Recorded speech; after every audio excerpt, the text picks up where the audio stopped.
नमस्कार। अजमेर की अति सुरक्षित जेल में सोमवार को चंबल के कुख्यात डकैत जगन गुर्जर की बेरहमी से हत्या कर दी गई, जिससे पूरे प्रदेश की पुलिस महकमे और सुरक्षा तंत्र में हड़कंप मच गया है।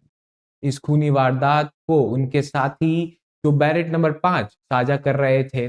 उन्हीं के साथ रह रहे थे, कैदी विष्णु ने अंजाम दिया, जो कि भरतपुर के चर्चित कुलदीप धनीजा हत्याकांड के मुख्य आरोपी बताए जा रहे हैं। पिछले 3 साल से इसी जेल में बंद है, जबकि जगन गुर्जर को इस साल मार्च 2026 में धौलपुर की बाड़ी कोतवाली पुलिस द्वारा दर्ज मारपीट में उन्हें यहाँ लाया गया था। बता दें कि पुलिस जांच में सामने आया है कि हत्या से ठीक पहले सोमवार की सुबह को दोनों कैदियों ने मिलकर बैरक की सफाई की थी और आपस में लूडो भी खेला था। लेकिन दोपहर 11 बजे से 3 बजे के बीच, जब जेल के नियम में एक तरीके से जो कैदियों को बैरक के भीतर यानी लॉक इन किया जाता है, तब दोनों के बीच सुबह नाश्ते के समय हुए किसी विवाद को लेकर दोबारा कहासुनी हो गई और आरोपी विष्णु ने पारंपरिक पूछताछ में बताया कि जगन द्वारा लगातार उससे ताने देकर परेशान किया जा रहा था और कथित तौर पर उसके परिवार को लेकर अभद्र टिप्पणियां लगातार की जा रही थी, जिसको लेकर गुस्सा होकर मौके पर पड़े गमछे से उसने जगन गुर्जर का गला घोटा और साथ ही साथ करीब उसकी मौत को अंजाम दिया। दोपहर बाद 3 बजे जब जेल प्रभारी रूटीन चेकिंग और गिनती के लिए बैरक पहुंचे, तो उन्हें जगन गुर्जर का शव वहां पर बेसुध पड़ा मिला, जिसके बाद तुरंत जेल प्रशासन और फॉरेंसिक की टीमों ने मौके पर बुलाया गया और साल 2015 की खुली इस जेल इतिहास में ये पहला मर्डर मिस्ट्री है, जिसे जेल की एक तरीके से जो सुरक्षा व्यवस्था है उस पर गंभीर सवाल खड़े कर दिए। विशेषज्ञों का तो ये भी मानना है कि इस तरह की चीजें होना बेहद ही एक तरीके से लापरवाही है। वहीं सुरक्षा कैमरे सीसीटीवी के खराब पाए गए, साथ ही साथ गंभीर सुरक्षा चूक के बाद अजमेर में एसपी हर्षवर्धन अग्रवाल और जेल महानिर्देशक को निर्देश पर पूरे मामले को मैजिस्ट्रेट जांच यानी जस्टिस इंक्वायरी के आदेश जारी करने के लिए भेज दिया गया है तथा ड्यूटी स्टाफ की भूमिका की भी इसमें संगीन जांच हो रही है। जगन गुर्जर का नाम पिछले 32 सालों से चंबल के भीड़ों में आतंक का दूसरा नाम माना जाता था, जिसकी शुरुआत एक तरीके से साल 1994 में अपने जीजा को हत्या कर उसे मौत के घाट उतारने, साथ ही साथ धौलपुर जिले के भूमिपुर गांव में रहने वाले जगन गुर्जर ने राजस्थान, मध्य प्रदेश, उत्तर प्रदेश के सीमावर्ती डांग क्षेत्रों में अपना एक मजबूत और मुखबिर, साथ ही साथ आधुनिक हथियार जैसे कि AK-47 का नेटवर्क खड़ा किया था, जिसके खिलाफ हत्या, लूट, डकैत, जबरन वसूली और रंगदारी के करीब 100 से अधिक आपराधिक मामले दर्ज थे। साथ ही बात करें उसकी दहशत के कारण धौलपुर के कई गांवों में सालों तक शादियां होना बंद हो गई थी। यहां तक कि खुद उसके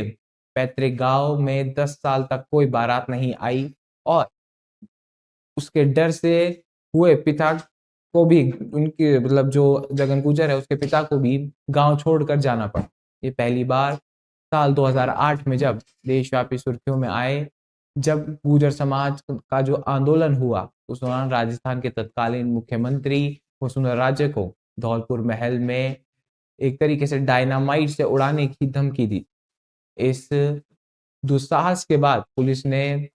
11 लाख रुपए का भारी भरकम इनाम घोषित किया था। साथ ही उसे पकड़ने के लिए चंबल के जंगलों में सेना को भी एक तरीके से सर्च ऑपरेशन करना पड़ा था। पुलिस के बढ़ते दबाव के कारण जगन गुर्जर ने अपने जीवन काल में 2008, 2018, 2019 के कुल 3 बार, जिसमें एक बार तो 2009 में सचिन पायलट के सामने भी आत्मसमर्पण किया था। भारी जनसैलाब और मीडिया के सामने इस तरह का आत्मसमर्पण करना कहीं ना कहीं उस समय जनता को आश्वस्त करता था, लेकिन हर बार जो जमानत है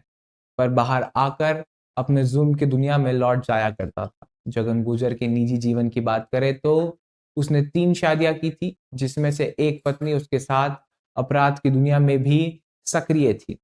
और मध्य प्रदेश पुलिस के साथ मुठभेड़ में घायल भी हुई थी। बात करें करीब 15 साल पहले अपनी बेटी की शादी के समय उसने जुल्म की दुनिया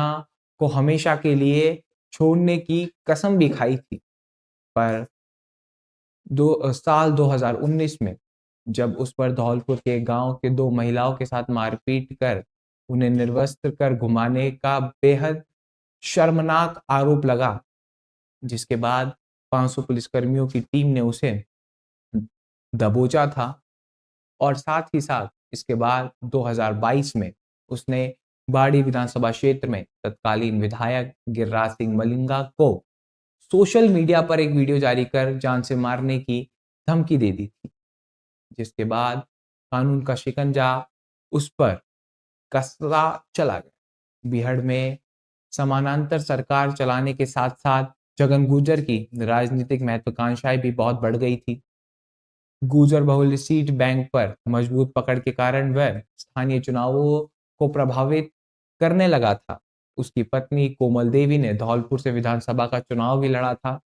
जिसके लिए जगन ने खुद प्रचार किया था। जेल के भीतर हुए इस अचानक और हिंसक अंत के बाद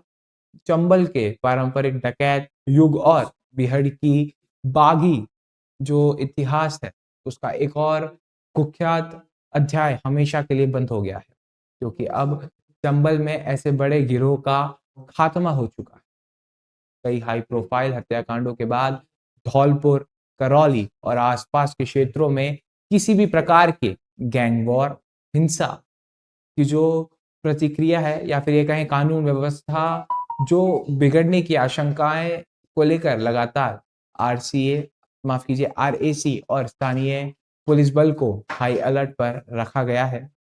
अजमेर के जवाहरलाल नेहरू अस्पताल में मेडिकल बोर्ड के जरिए और वीडियोग्राफी के साथ जगन गुर्जर के शव का पोस्टमार्टम कराया गया था। बता दें, जबकि मृतकों के परिवारजनों और उसके समर्थकों ने जेल प्रशासन पर हत्या की साजिश में मिलीभगत का आरोप लगाते हुए इस पूरे मामले की सीबीआई जांच करने की मांग उठाई है। गृह राज्य मंत्री जवाहर सिंह बेढ़म ने भी बयान जारी कर जो आश्वासन है वो बिल्कुल दिया है उसके परिवार को इस गंभीर मामले की बिंदुवार जांच करने, साथ ही जेल नियमों में ढिलाई बरतने वाले किसी भी दोषी को बख्शा नहीं जाएगा, ये जवाहर सिंह बेढ़म द्वारा बयान दिया गया। सबसे बड़ी बात यहाँ ये निकल कर आती है कि अब धीरे धीरे अपराध मुक्त भारत लगातार बढ़ रहा है, पर इस तरीके से किसी आरोपी हो चाहे कैदी हो उसकी हत्या हो जाना क्या वास्तविकता में प्रशासन के ऊपर सवालिया चिन्ह खड़ा कर देता है। आप इस विषय में क्या मानते हैं? आपके क्या विचार है? आपकी क्या राय है? हमें ज़रूर बताएं। ऐसी और खबरों के लिए, ऐसी और जानकारियों के लिए बने रहे हमारे साथ। तब तक के लिए धन्यवाद।